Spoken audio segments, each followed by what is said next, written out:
Assalamualaikum warahmatullahi wabarakatuh. Nama saya Sifani Orsida Rahman. Di sini saya akan menjelaskan mengenai pelanggaran etika bisnis di perusahaan PT Gudang Garam. Pendahuluan. Menurut Etika Pariwara Indonesia, iklan ialah pesan komunikasi pemasaran atau komunikasi publik tentang sesuatu produk yang disampaikan melalui suatu media, dibiayai oleh pamrakarsa yang dikenal serta ditunjukkan kepada sebagian atau seluruh masyarakat. Di Indonesia sangat menjunjung tinggi nilai-nilai moral dan etika pada setiap perilaku kehidupan sehari-hari. Tentunya hal ini membuat para pelaku iklan juga harus mematuhi apa saja yang telah diatur dalam Undang-Undang Penyiaran atau Undang-Undang Perwira Indonesia yang telah diatur agar sejalan dengan nilai-nilai sosial budaya masyarakat. Di sini terdapat permasalahan dari perusahaan PT Gudang Garam ini, yaitu permasalahannya Komisi Penyiaran Indonesia atau KPI Pusat berdasarkan tugas dan kewajiban yang diatur dalam Undang-Undang Nomor 32 Tahun 2002 tentang penyiaran atau Undang-Undang Penyiaran Pengaduan Masyarakat. Pemantauan dan hasil analisis telah menemukan pelanggaran pedoman perilaku penyiaran dan standar program siaran atau P3 dan SPS. Komisi Penyiaran Indonesia tahun 2012 pada program siaran iklan Niaga Rokok Gudang Garam yang ditayangkan oleh stasiun TV One pada tanggal 10 Mei 2014 pada pukul 19.43 WIB. Jadi, program tersebut menampilkan iklan rokok di bawah pukul 21.30. Jenis pelanggaran ini dikategorikan sebagai pelanggaran terhadap perlindungan kepada anak-anak dan remaja serta larangan dan pembatasan muatan rokok.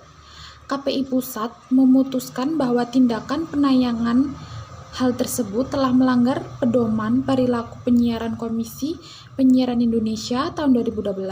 Pasal 14 dan pasal 43 serta standar program siaran Komisi Penyiaran Indonesia tahun 2012 pasal 15 ayat 1, pasal 58 ayat 1 dan pasal 59 ayat 1. Sesuai dengan Etika Pariwara Indonesia yang menyatakan dalam wahana iklan melalui media televisi, yaitu iklan-iklan rokok dan produk khusus dewasa hanya boleh disiarkan mulai dari pukul 21.30 hingga pukul 5 waktu setempat. Kemudian solusi dan penyelesaiannya.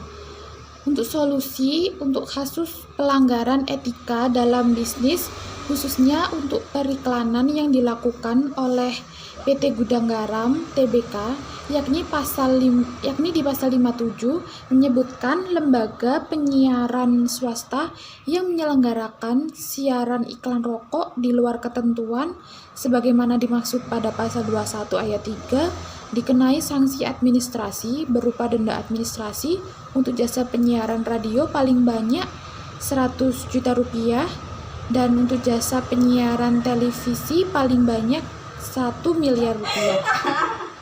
Kesimpulan dari kejadian tersebut dapat diambil kesimpulan bagi setiap perusahaan yang menjalankan suatu usaha atau bisnis diharapkan menerapkan suatu etika dalam perusahaannya, karena untuk membentuk suatu perusahaan yang kokoh dan memiliki daya saing yang tinggi serta mempunyai kemampuan menciptakan nilai atau value creation yang tinggi, diperlukan suatu landasan yang kokoh.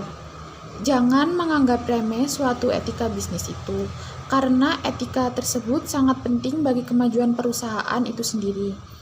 Tanpa adanya suatu etika dalam bisnis, mungkin perusahaan tidak akan bertahan lama, karena akan menghancurkan nama baik perusahaan itu sendiri.